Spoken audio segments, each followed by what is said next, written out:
തിരുവനന്തപുരം ബാലരാമപുരം ദേശീയപാതയിൽ വഴിമുക്കിലെ ജനവാസ കേന്ദ്രത്തിൽ ആരംഭിച്ച ബാറിനെതിരെ ജനകീയ പ്രതിഷേധം തുടരുന്നു. ആരാധനാലയത്തിന് സമീപം സ്വകാര്യ വ്യക്തി ആരംഭിച്ച ബാറിനെതിരെ ജനകീയ സമരസമിതിയുടെ നേതൃത്വത്തിൽ നടന്നുവരുന്ന അനിശ്ചിതകാല സമരം 114 ദിവസങ്ങൾ പിന്നിട്ടു. പ്രതിഷേധ പരിപാടിയുടെ ഭാഗമായി കഴിഞ്ഞ ദിവസം ബഹുജന പ്രതിഷേധ പ്രക്ഷോഭം സംഘടിപ്പിച്ചു. രാവിലെ 11 മണി മുതൽ ആരംഭിച്ച് രാത്രി 11 മണി വരെ നടന്ന പ്രതിഷേധ സമരത്തിൽ സ്ത്രീകളും കുട്ടികളുമടക്കം വൻ ജനാവലിയാണ് തടിച്ചുകൂടിയത്. വഴിമുക്കിലെ ബാറിന് സമീപം സജ്ജീകരിച്ച സമരപന്തലിലായിരുന്നു പ്രതിഷേധ പരിപാടികൾ സംഘടിപ്പിച്ചത്. ബാറിനെതിരെയും ലഹരിക്കെതിരെയും ശക്തമായ പ്രതിഷേധമാണ് ഉയരുന്നത്. കേരള ഗാന്ധി സ്മാരക നിധി ചെയർമാൻ ഡോക്ടർ KN രാധാകൃഷ്ണൻ പ്രതിഷേധ പരിപാടി ഉദ്ഘാടനം ചെയ്തു. ജനകീയ സമരസമിതി ചെയർമാൻ മുഹസിൻ ചടങ്ങിന് അധ്യക്ഷത വഹിച്ചു. Vazhimukku Muslim Jamaat president P Naseer, secretary Hakeem, ward കൌൺസിലർമാരായ സാദത്ത്, ഷാമില, സക്കീർ ഹുസൈൻ, ബാലരാമപുരം വലിയപള്ളി മുസ്ലിം ജമാഅത്ത് പ്രസിഡന്റ് ഷാനവാസ് മൗലവി, സലിം കുട്ടി, നൂറുൽ അമീൻ, ഒറ്റയാൾ സലീം, കമാൽകുട്ടി, അഡ്വക്കേറ്റ് ബിനു തോട്ടത്തിൽ,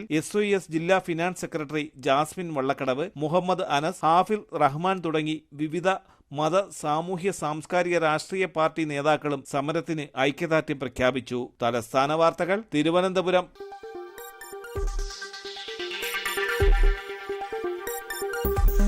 ഈ വാർത്തകൾ നിങ്ങൾക്കായി അവതരിപ്പിച്ചത് ആലങ്കോട് റേബിനിൽ നിന്നും പർച്ചേസ് ചെയ്യുമ്പോൾ ഹോൾസെയിൽ വിലയ്ക്കൊപ്പം ഏറ്റവും കുറഞ്ഞ പണിക്കൂലിയും കൂടാതെ കൈനിറയെ സമ്മാനങ്ങളും. നിങ്ങളുടെ സ്വപ്ന ഭവനങ്ങൾക്ക് ചാരുത പകരാൻ അന്താരാഷ്ട്ര നിലവാരത്തിലുള്ള LED ലൈറ്റുകളുടെയും ബ്രാൻഡഡ് ഇലക്ട്രിക്കൽ, പ്ലംബിംഗ്, സാനിറ്ററി ഫിറ്റിംഗ്സുകളുടെയും വമ്പൻ ശ്രേണി ഒരുക്കി CS ഏജൻസീസ് ആൻഡ് ഇലക്ട്രിക്കൽസ്.